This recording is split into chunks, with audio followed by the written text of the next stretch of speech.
ఇది శివుడాజ్ఞ. శివుడట శివుడు.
ఆగ్రహానికి బయటపెట్టబోతుంది.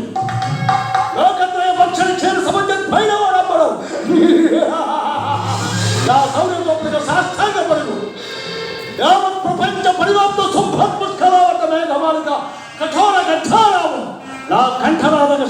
చెబుతుంది.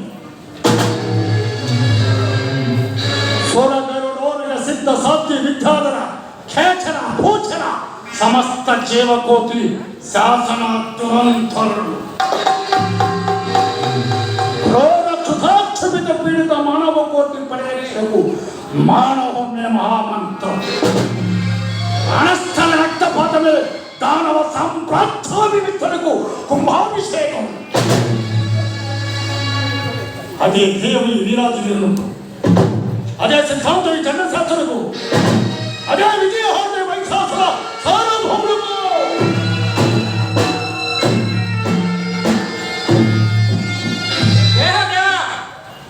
కాలాంతక అష్టదిక్పాలకులందరూ మనకు పాదాక్రాంతులై ఉన్నారు.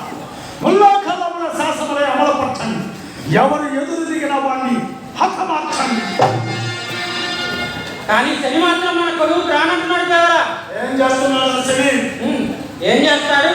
శనికే శని పట్టిందట. వాడికి తల నొప్పిగా ఉందట ప్రభు. తల ఉన్నంత వరకు నొప్పి వస్తూనే ఉంటుంది. తల తీస్తే కానీ వాడికి బుద్ధి రాదు.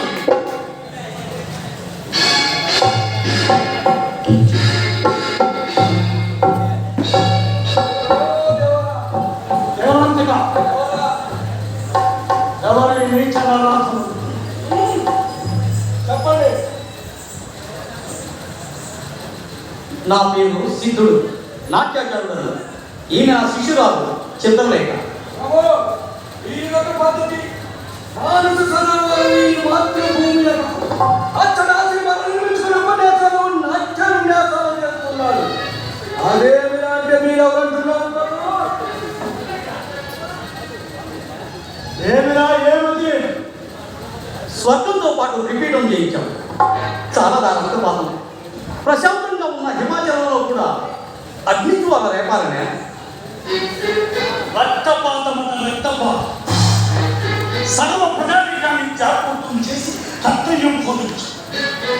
నిరాధారంగా ఉండుకొని చరిత్ర సరించి తన తనుగా పుట్టినమా ఈ సిద్ధాంతమే రాక్షసత్వాన్ని రాద్ధాంతం చేస్తుంది. మూర్ఖతలో అదే నిజమైతే ఈ మారణహోమాలు ఎందుకు, మహాయుద్ధాలు ఎందుకు? దుష్టాదించి యుద్ధాలని మొక్కలను చూపించి ప్రపంచ చరిత్ర యుద్ధాలే జరిగినా అవి ధర్మాల మధ్య జరిగిన సంఘర్షణలే. ధర్మం ఏమిటా ధర్మం? అది బలహీనులు పరిణామం చెందే సంఘంలో క్రాంతి సౌభాగ్యాలకు, క్రాంతి జీవనాలకు ప్రతి వ్యక్తి నిరంతరం మొదలుపడతారు.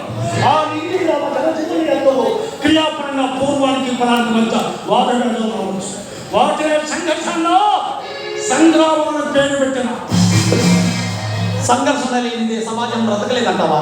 నిస్సందేహంగా పుట్టటం బ్రతకటానికి సృష్టించే దేవుడు పడితే ప్రజలు మానవుడు బ్రతకడానికి ఇంత బానిసత్వం అక్కర్లేదు.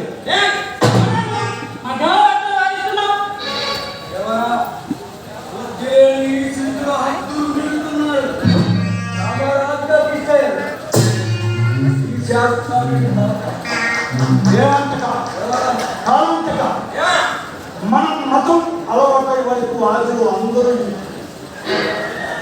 కోటాను కోట రాక్షస మట్టి